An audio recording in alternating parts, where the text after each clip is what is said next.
Nah, benar sekali yang dijawab Dewi tadi. Itu ada nasib buruk. Jadi di sini ada gambar nasi, di sini ada gambar huruf B, dan di sini ada gambar burung tapi N dan G-nya dihilangkan, dan di sini ada gambar K. Jadi kalau digabung jadi nasib buruk. Nah, gambar terakhir nih. Siapa yang bisa menjawab? Saya, Bu. Ya, silakan Alpi. Itu jawabannya udang rebus, Bu. Ya, benar. Oh, Alpi. Boleh, Alpi. Pinter banget. Makasih, Nah, Bu. Ibu jelasin sedikit. Di sini ada gambar udang, di sini ada gambar dua huruf R dan E, dan di sini ada gambar bus atau bus. Nah, jadi udang rebus. Nah, udah gamesnya udah habis, jadi kita langsung masuk saja ke pembahasan ya. Nah, jadi pembahasan pertama itu di sini ada definisi percaya diri. Kepercayaan diri atau confidence adalah sebagai percaya pada kemampuan diri sendiri untuk melakukan sesuatu dan berhasil. Jadi dikemukakan bahwa kepercayaan diri berasal dari tindakan, kegiatan, dan usaha untuk bertindak, bukannya menghindari keadaan dan bersifat pasif. Selanjutnya ada ciri-ciri orang yang percaya diri.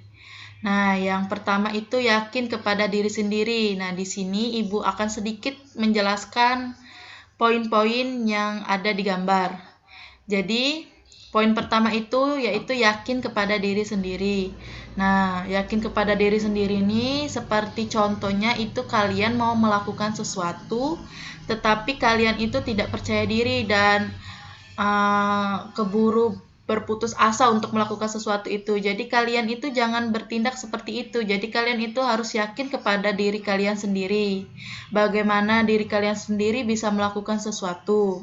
Yang poin kedua itu tidak bergantung kepada orang lain. Nah, di sini jadi kalian tuh harus mengandalkan diri kalian sendiri, tidak terus-menerus meminta bantuan kepada orang lain, yaitu ya, ada poin ketiga, tidak ragu-ragu. Nah, poin ketiga ini kalian itu harus percaya bagaimana apapun yang kalian lakukan itu tuh pasti akan berhasil, dan kalian itu dengan bersungguh-sungguh dalam melakukannya.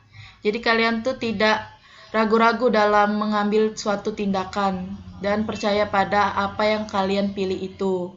Nah, yang poin keempat itu merasa diri berharga. Jadi kalian itu jangan merasa kalau kalian itu tidak berguna dan hanya beban pada hidup kalian. Jadi kalian itu tuh harus merasa kalau diri kalian itu tuh berharga dan diri kalian itu tuh hebat.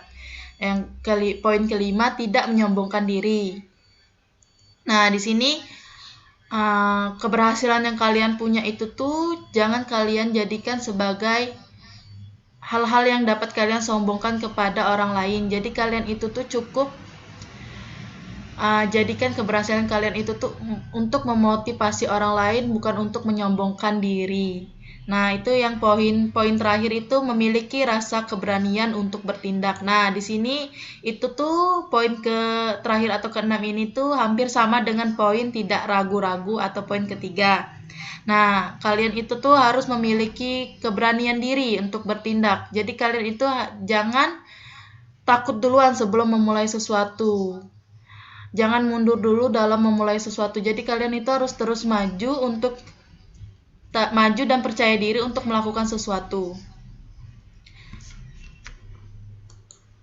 Selanjutnya itu ada cara meningkatkan kepercayaan diri. Nah, di sini yang pertama, bangun pola pikir positif. Jadi pola pikir kalian itu jangan selalu negatif dan selalu memikirkan hal-hal yang negatif dulu nih, kayak oh aku nggak bisa nih ngelakukan ini ngelakukan itu. Jadi kalian tuh harus selalu positif, bahwa yakin kalian itu tuh selalu bisa.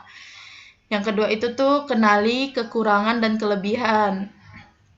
Nah, diri kalian kan kalian sendiri yang tahu bagaimana kelebihan dan kekurangan kalian.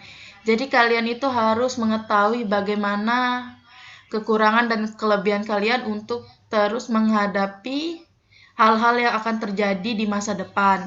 Yang ketiga itu fokus pada langkah atau perubahan kecil. Nah, di sini kalian harus fokus pada langkah yang akan kalian ambil di masa depan nanti, dan walaupun perubahan-perubahan yang dilakukan itu kecil, tapi kalian harus harus memikirkan perubahan-perubahan tersebut. Yang keempat itu ada lakukan hal yang disukai. Jadi kalian itu bebas untuk melakukan apapun yang kalian sukai, dalam artian jangan hal-hal yang tidak baik, tetapi dalam artian hal-hal yang positif dan kalian sukai dan berguna bagi diri kalian di masa depan nanti. Yang kelima itu berhenti membandingkan diri sendiri dengan orang lain. Nah, di sini sangat penting juga untuk kalian terus membanggakan diri kalian, tapi tidak dalam artian sombong. Jadi kalian itu harus meyakinkan diri kalian bahwa kalian itu tuh sama dengan yang lainnya, tetapi hanya nasib yang membedakan kalian.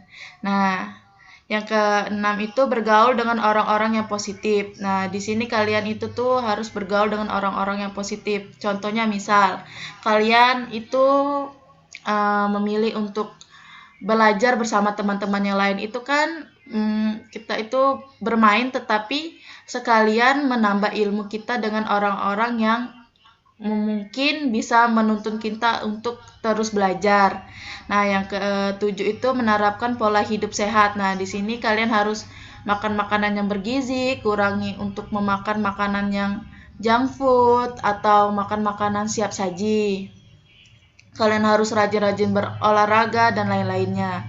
Nah, yang terakhir itu bergabung dalam kegiatan sosial. Nah, kalian di sini bisa melakukan hal-hal yang baik seperti kunjungan ke panti asuhan, bermain dengan anak-anak di panti asuhan, kalian membantu orang-orang yang kurang mampu, melakukan kegiatan-kegiatan sosial lainnya.